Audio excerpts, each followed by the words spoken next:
This right here is a recent case as of this week that was just heard in the District Court for the District of Columbia, which is DC for those of you unaware.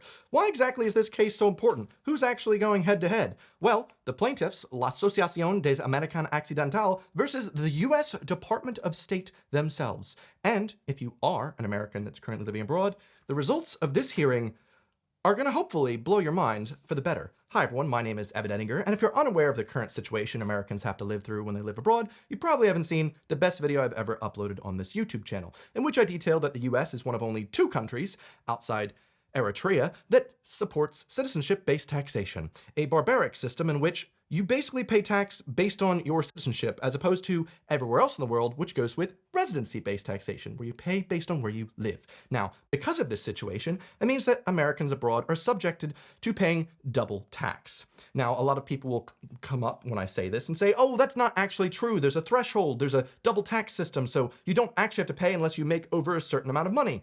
And while that might be true, that still means that there are a large percentage of people that still do have to pay tax in both countries when there's literally no reason to pay tax in the States. They're giving us literally nothing.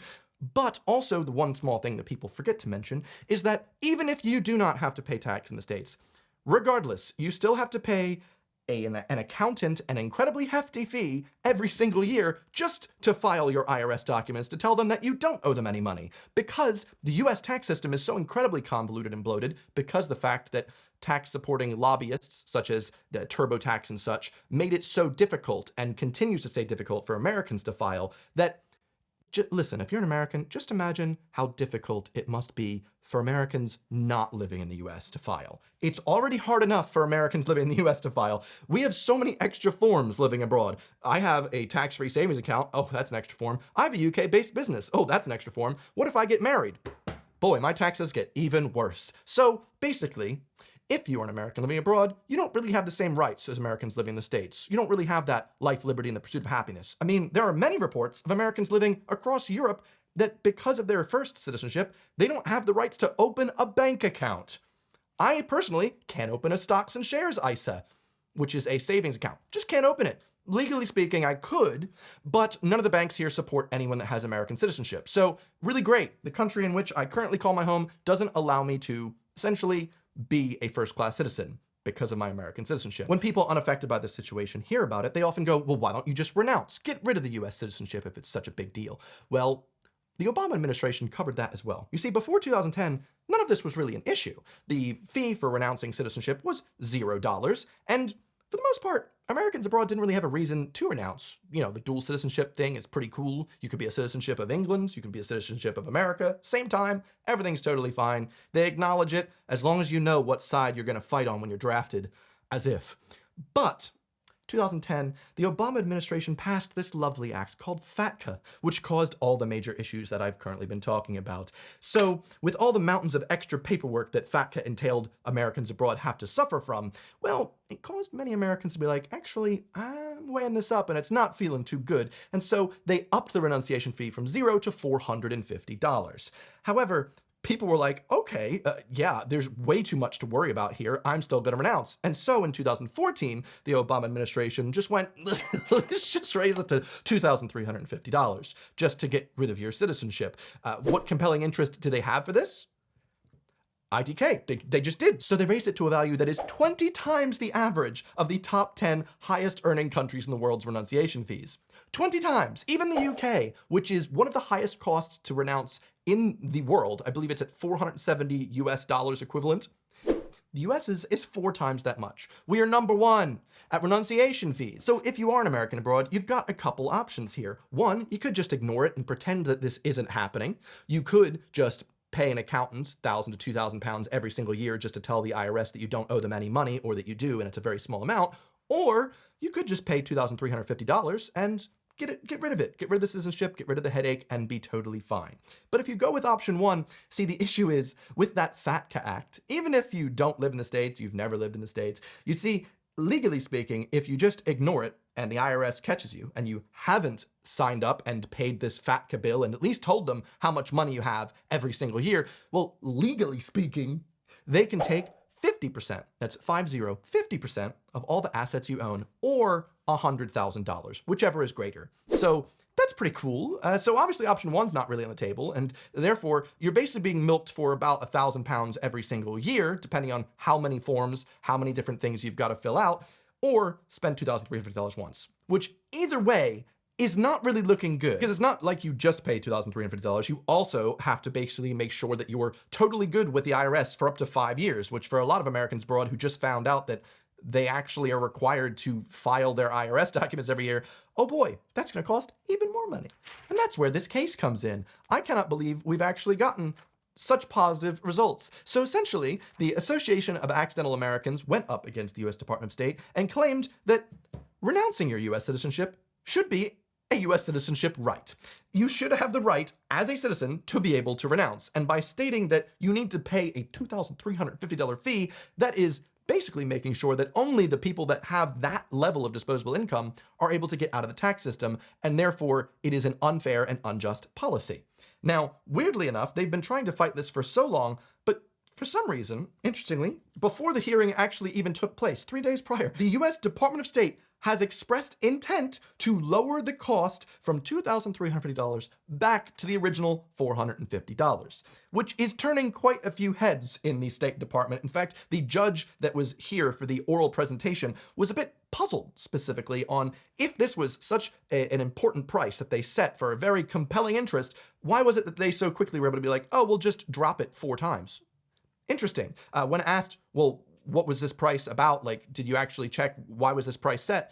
There were no responses from the US Department of State. When the judge also was like, well, what actually is going to happen to the people over the last 9 years who have had to spend $2,350 to renounce their citizenship? Are we going to reach out to them and make sure they get the lion's share of that money back, especially if there was no compelling interest for that price to be so high? Yet again, no response. However, it's looking very, very hopeful that we actually might get in 2023, maybe 2024, we might actually get the price to be decreased, which is just really, really good news. To be completely honest with you, I got my US stimulus check for the old COVID stuff in 2020 and 2021, and it worked out to be roughly the same amount as the current renunciation fee of $2,350. So I thought it'd be quite funny if I take the money the US has given me and just renounce. I use it to get rid of the citizenship. I thought that'd be very funny. I don't have to anymore, it seems. If I just play my cards right, just wait a little bit, $450, that's not so bad. But who exactly are the plaintiffs in this situation? Who is fighting for all of our rights here? Well, they're the Association of Accidental Americans. And you might be thinking, how can one be accidentally American? Sounds pretty funny. It's actually quite tragic, especially compared to someone like me who I had most of my upbringing in the States. My first 22 years of life were spent in the USA before I moved abroad to the UK, where this is now my permanent residence and domicile. Accidental Americans, their situation's a bit sadder. So let's just say your mom and dad, American citizens, they have a child in Kansas. You're born there, but your dad, he's looking to peak a little bit, living abroad. He gets a good job offer in Tokyo, you both ship off. You, your mom, your dad. However, even though you spent the first 2 years of your life in the USA, you have no memories of it. You've lived in Japan now, most of your life. You're 34 years old. Guess what? Once you were 18, you were actually required to fill out all these lengthy documents. Have you not been doing that? Sorry, you're an American citizen. Regardless of if you haven't been there in 30 years or so, you need to fill out those documents or we're going to take $100,000 from you. It's ridiculous. And it gets even worse. There are so many people that have never even been to the States. People that, let's just say, their parents are American and they had the child, let's just say, when they were living in France. Well, child's never actually been to the States once, but because the parents were American, they imbued it. One of the X chromosomes was a USA flag. Guess what? As soon as you turn 18, you're expected to file those IRS documents every single year until the day you die.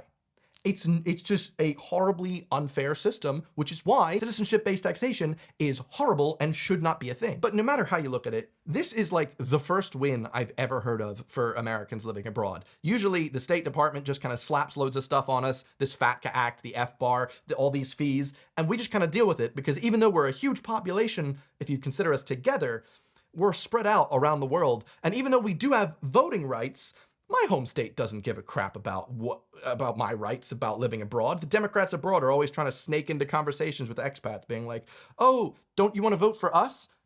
There's no difference to an abroad citizen whether or not they vote Republican or Democrat in terms of their specific situation. Neither of the current 2 political parties that have any viable chance in the States cater to us at all. So we just kind of suck it up, pay our fees, pay our FATCAs, our FBARs, our fee.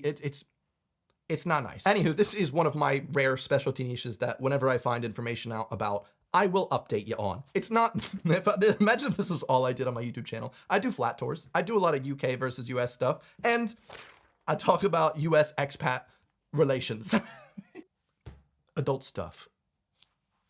I'm not adult stuff. I don't want to call it that. If I wanted to look up adult stuff on my computer, but I didn't want the US or UK government to know about it, boy, that was a good segue spawn. I'd be using today's video sponsor, NordVPN. Guys, protect your internet search history. Protect what you're doing on the internet. Your IP address, boom, sending information. The government can just have a little look-see, see what's going on. All of my internet data goes through an encrypted tunnel. Uncle Sam, he's not seeing all the adult stuff I'm looking at, like tax information.